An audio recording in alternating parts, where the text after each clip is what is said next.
Okay, today I'm going to read The Polar Express, written and illustrated by Chris Van Allsburg.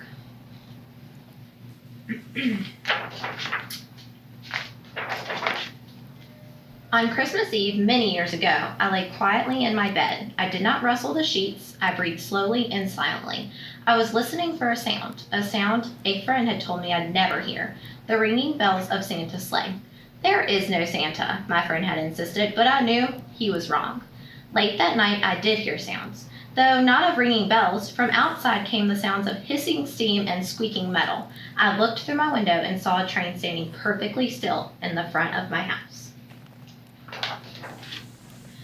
It was wrapped in an apron of steam. Snowflakes fell lightly around it. A conductor stood at the open door of one of the cars. He took a large pocket watch from his vest and then looked up at my window. I put my slippers on and robe. I tiptoed downstairs and out the door. "All aboard," the conductor cried out. I ran up to him. "Well," he said, "are you coming?" "Where?" I asked. "Why, to the North Pole, of course," was his answer. This is the Polar Express." I took his outstretched hand and he pulled me aboard. The train was filled with other children, all in their pajamas and nightgowns. We sang Christmas carols, ate candies with nougat centers as white as snow. We drank hot cocoa as thick and rich as melted chocolate bars. Outside, the lights of towns and villages flickered in the distance as the Polar Express raced northward. Soon there were no more lights to be seen. We traveled through cold, dark forest, where lean wolves roamed and white-tailed rabbits hid from our train as it thundered through the quiet wilderness. We climbed mountains so high it seemed as if we would scrape the moon, but the Polar Express never slowed down. Faster and faster we ran along, rolling over peaks and through valleys like a car on a roller coaster.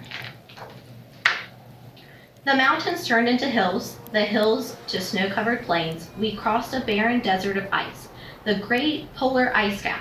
Lights appeared in the distance. They looked like the lights of strange ocean liners sailing on a frozen sea. "There," said the conductor, "it's the North Pole."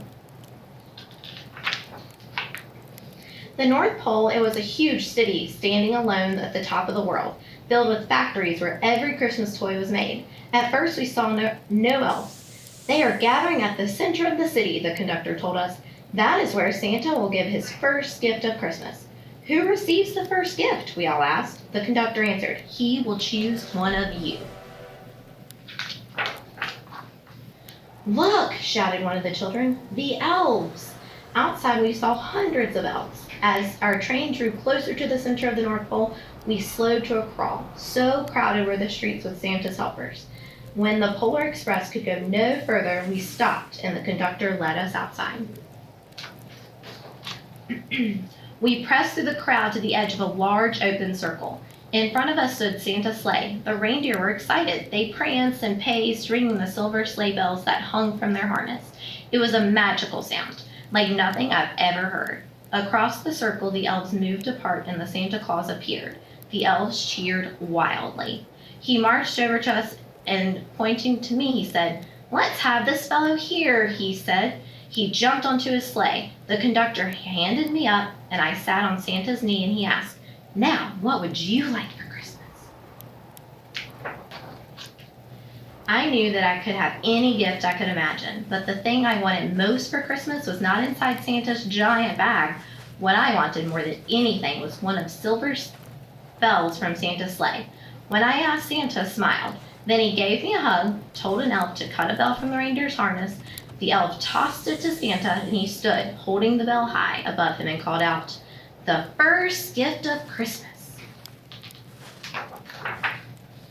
A clock struck midnight as the elves roared their approval. Santa handed the bell to me, and I put it in my bathrobe pocket. The conductor helped me down from the sleigh. Santa shouted out the reindeer's names and cracked his whip.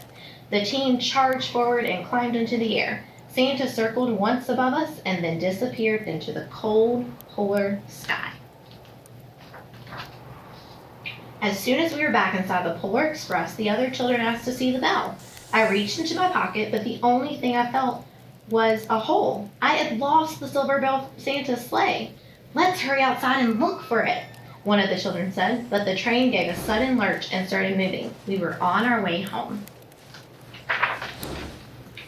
It broke my heart to lose the bell. When the train reached my house, I sadly left the other children. I stood at the doorway and waved goodbye. The conductor said something from the moving train, but I couldn't hear him. "What?" I yelled out. He cupped his hands around his mouth. "Merry Christmas!" he shouted. The Polar Express let out a loud blast from its whistle and sped away. On Christmas morning, my little sister Sarah and I opened our presents. When it looked as if everything had been unwrapped, Sarah found one small box behind the tree. It had my name on it. Inside was the silver bell. There was a note. "Found this on the seat of my sleigh. Fix that hole in your pocket. Signed, Mr. C." I shook the bell. It made the most beautiful sound my sister and I had ever heard. The mother said, "Oh, that's too bad." "Yeah," said my father, "it's broken." When I'd shake the bell, my parents had not heard a sound. At one time, most of my friends could hear the bell, but as years passed, it fell silent to all of them. Even Sarah found one Christmas that she no longer heard the bell, its sweet sound. Though I've grown old, the bell still rings for me, as it does for all who truly believe. The end. So that's one of my favorite books to read over the holidays. Remember, guys, always have a book.